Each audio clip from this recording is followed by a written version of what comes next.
সুপ্রভাত বন্ধুরা, আজ হলো 20 জুন 5 আষাঢ় শুক্রবার।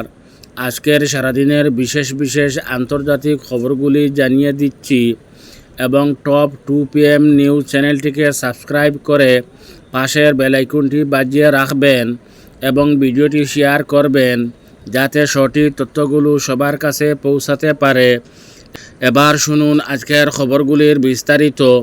প্রথম খবর, আজকে ইরানের বিরুদ্ধে ইসরায়েলি আগ্রাসন। তেহরান প্রদেশের বিভিন্ন এলাকাকে লক্ষ্য করে হামলা চালিয়েছে ইসরায়েল। ইরানের প্রতিরক্ষা ব্যবস্থা ইসরায়েলি ড্রোনগুলিকে কিছু আটকে দিলেও উত্তর ইরানের উপকূলীয় গ্রামাঞ্চল গুড়িয়ে দিয়েছে। ইরানের পররাষ্ট্রমন্ত্রী আব্বাস আরাকচিকে মারার জন্য ইসরায়েলি দখলদারদের দ্বারা পরিকল্পিত একটি বড় ষড়যন্ত্র ব্যর্থ করা হয়েছে বলে জানিয়েছেন ইরানের পররাষ্ট্রমন্ত্রীর উপদেষ্টা মোহাম্মদ হুসেন রঞ্জন বারান। ইরানে ইসরায়েলি আগ্রাসনের বিরুদ্ধে আইনি ব্যবস্থা নিবে ইরান এবং ইরান আরও জানিয়েছে যে ইসরায়েলি আগ্রাসনের বিষয়ে আন্তর্জাতিক পারমাণবিক শক্তি সংস্থার IAEA এর প্রধান রাফায়েল গ্রুসি মামলাটি আইনি মাধ্যমে গ্রহণের প্রতিশ্রুতিও দিয়েছেন।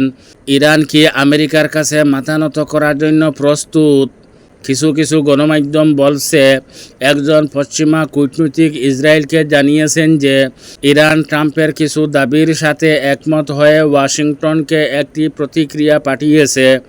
তিনি আরও বলেন যে তেহরান স্পষ্ট প্রত্যাখ্যান থেকে সরিয়ে ট্রাম্পের দাবি নিয়ে আলোচনা করার জন্য অত্যন্ত নমনীয় এবং ইচ্ছার দিকে এগিয়ে আসছে।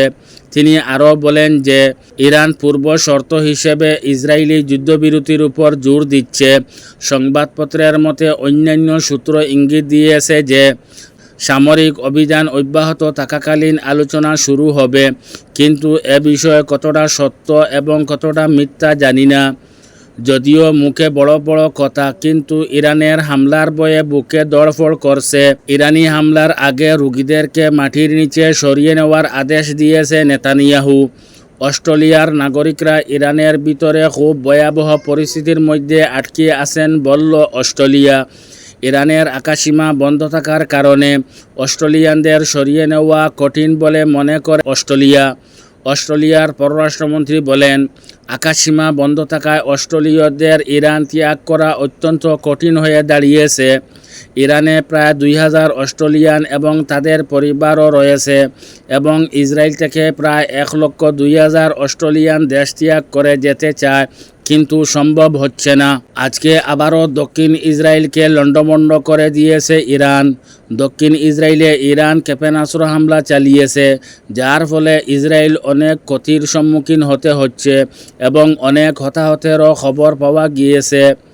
মিনহু বিশ্ববিদ্যালয়ের আন্তর্জাতিক সম্পর্ক বিভাগের সহকারী অধ্যাপক মোহাম্মদ ইসলামী বলেছেন, ইসরায়েল ইরানকে ভাঙতে চেয়েছিল, কিন্তু এটি আসলে একে ঐক্যবদ্ধ করতে সাহায্য করেছে।